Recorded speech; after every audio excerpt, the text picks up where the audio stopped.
Forgive them, buyers, because some agents, they've just underquoted, and we're going to take it today through underquoting. I can't get the words out this morning.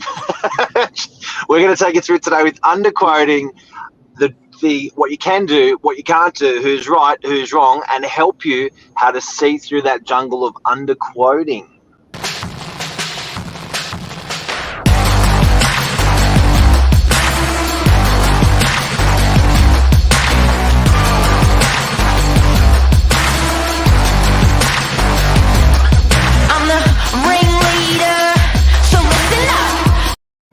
Good morning, everyone. Welcome to Morning Minutes. Myself, Michael BURGIO, Mark Novak, episode 527. Underquoting, breaking hearts, or a booming market. There is a big difference. We're going to go through the difference this morning. I know to buyers, once those emotions up, it doesn't matter if it's right or wrong.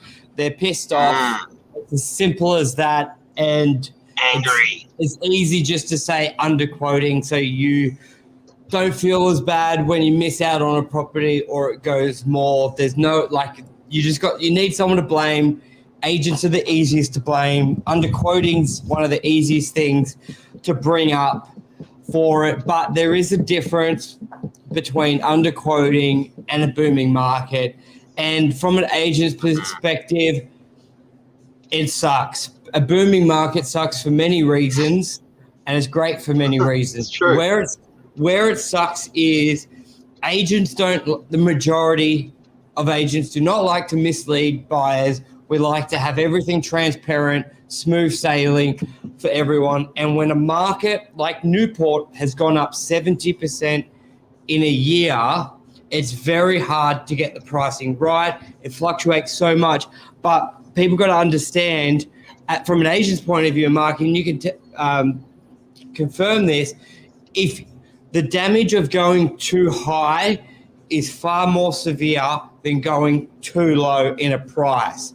If you try and be, let's say you try and you feel bad for a buyer, you may have had one campaign, it went a lot higher because the market was strong. A couple buyers said you're underquoting. So the next campaign, you overcompensate and you go too high. You do your first open, you may get one or two people there compared to the last time you got 40 people there, and you screw yourself, you screw your vendor, and it really hurts them. So, Mark, it's a tough one in a booming market. It's a tough one. And how do you spot it as a buyer? That's the thing, because it's so annoying. Hey? Run through the law. What are the agent's guidelines when putting a price? Can we just put anything up there? So by law, gate with three comparables when we appraise the property. So when we say three comparables, three properties that are similar in the current market, and we have to substantiate that to the seller. Now that document will form part as evidence if Fair Trading ever investigates underquoting. Sorry, there's a banging sound there. Oh, it's the music. Is that me? Go on. So it's quite severe because agents can get some massive fines associated with it. And the reason it was introduced is because buyers were just getting burnt hard. So buyers were going in thinking they were close to buying it by what the reference price from the agent, and they were miles away. And buyers were spending money on building inspections, pest inspections, and then they just really got the shits. And some agents did it a lot more than others. So buyers started seeing this pattern, ringing up Department of Fair Trading is who you complain to, and then Fair Trading will come in and investigate if they see a pattern. So not just on every complaint. But the thing is as well, Mark, where somebody's, let's say you're doing the pricing, let's say it's a traditional single level original home. You look at the last three sales. Let's say there were two at 1.5, then there was one that sold at 1.95. Let's say you went to the auction. There were just two people who really wanted it, and they just kept going. It was very like the dream came true for that vendor, where it went for 1.9, and there was 2 other pre-sales at 1.5. Where buyers think it should be is, well, if you list something similar, you should be guiding 1.9. But the reality is, just like when you're doing any equations, if you've got a sale that's well above and well under, you really take them out and look at the average of properties there. So then you may position it a little bit higher than the rest, but we all know there's those sales that just go crazy. And if you set the next listing at that price and you haven't got the foundation to buyer activity for it, because you on that campaign, you may have had every buyer finishing at 1.5, but these 2 just went crazy for it. And you wouldn't be doing your vendor justice if you priced it at 1.9, because you don't have that same bottom. So in a booming market, new listings are sort of behind. You almost need a few sales at 1.9 to then reposition the next listing, but off 1 sale. So that's when the booming market, when you're hitting new benchmarks every month, it's very difficult, because an agent's going to pick on the cautious side all the time, basically, because at the end of the day, yeah, like they may have fluked it. It may have been a fluke, and when you get 3 in a row, you go, yeah, that's fact.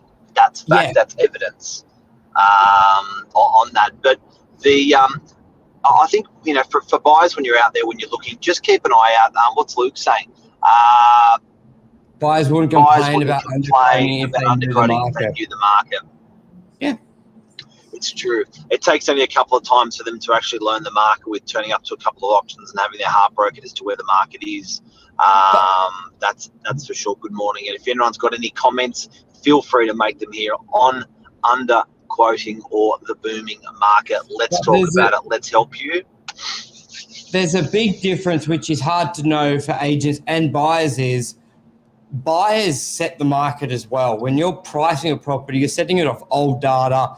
It could be 2 to 3 months old. So there's your baseline price. But if you've got half a dozen buyers all willing to pay above and above, like there's a difference between like the comparable data and then what buyers are willing to pay for it. And that's where you see that difference, where a property can sell 400 grand above whatever the guide was, but it's still not underquoting because the guide was set properly. Buyers just took it well above.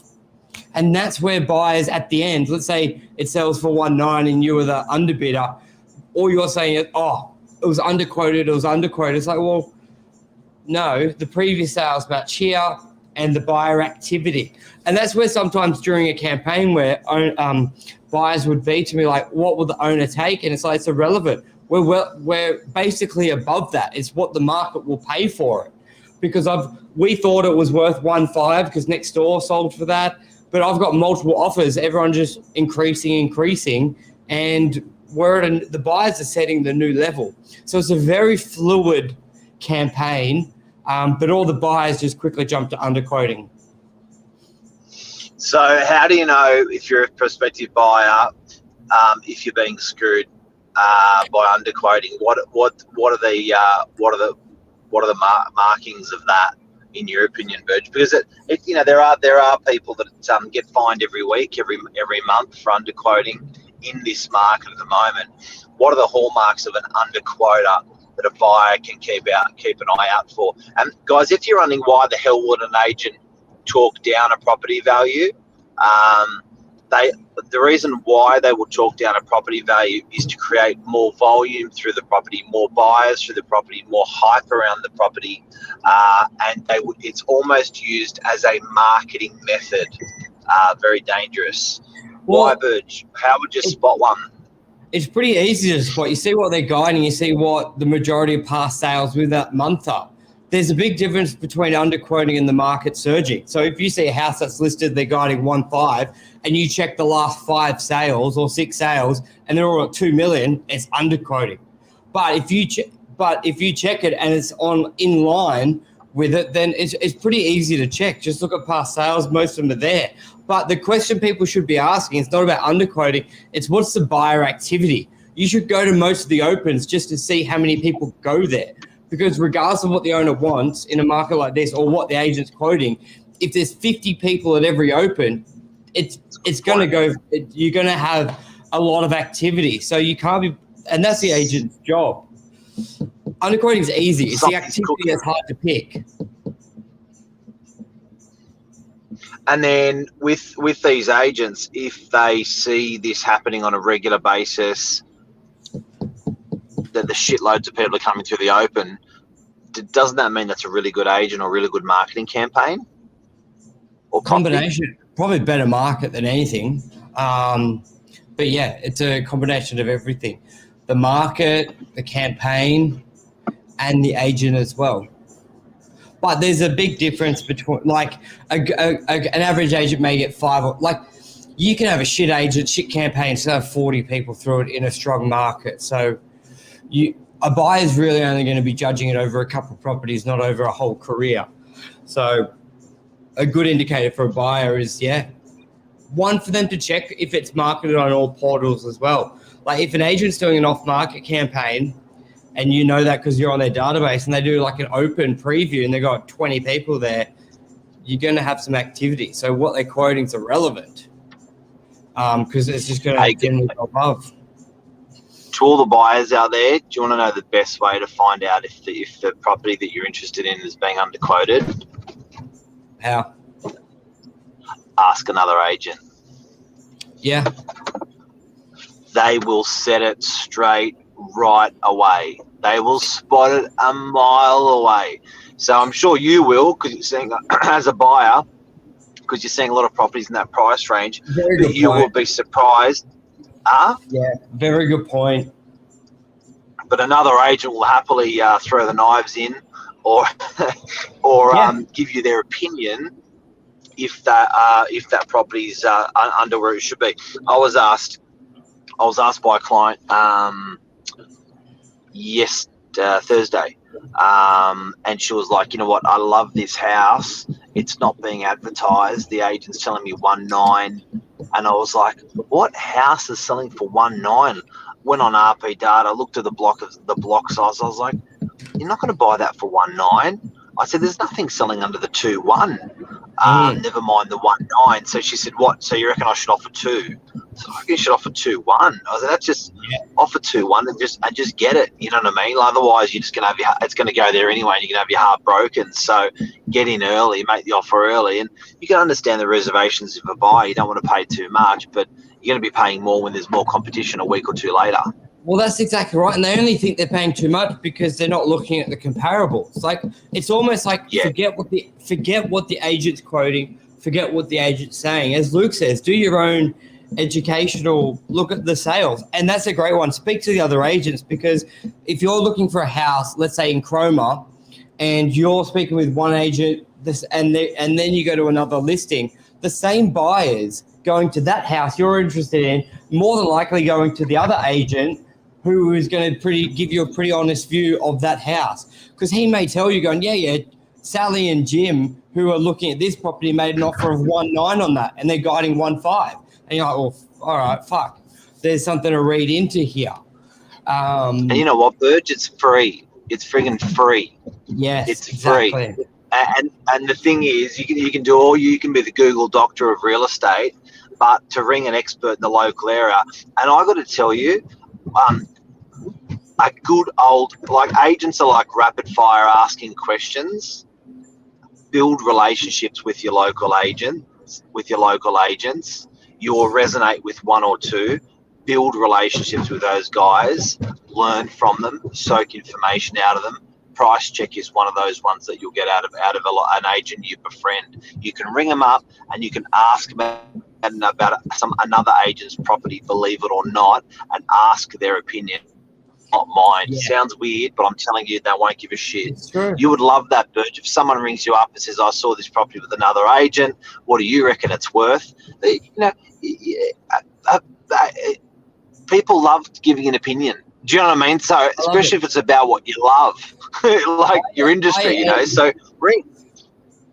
I end every buyer call with that. If you see a listing with another agent and you want the non-biased opinion, call me all the time. I always get calls. Love Love And the it. other thing as well, in this market, it's almost like stop asking what the owner wants, because we're above that in most occasions. Like a lot of, especially the quality listings, like think of it for this scenario, the owner, you list it for 1.4, owner wants 1.5, you've got offers above 1.6, but the buyers, they're going, what will the owner take, what will the owner take? And it's like, well, we're above that. And that's when it's up to an agent, if you're not doing an auction, to run a good process, a best and fairest, clean dialogue with all the buyers. So it's a very transparent situation, because there's nothing worse because in a market like this, where you're trying to get the best price for the owner, even if you're well above what their original expectation was, the market's better than what it is. You're just trying to wade through that. So I think that's a big one for people to know as well. So anyway, And that's a show. that's the show. And we'll be Have back. a lovely day, guys, and keep an eye out on Tunk Street auction at 12 o'clock, Australia's biggest auction. We're going to be holding it for today. We're going to be holding at Novak at 12. Keep an eye on across all of our social Facebook channels for this property. Very interesting one. Awesome. Thanks, everyone. Cheers. Bye. See you guys.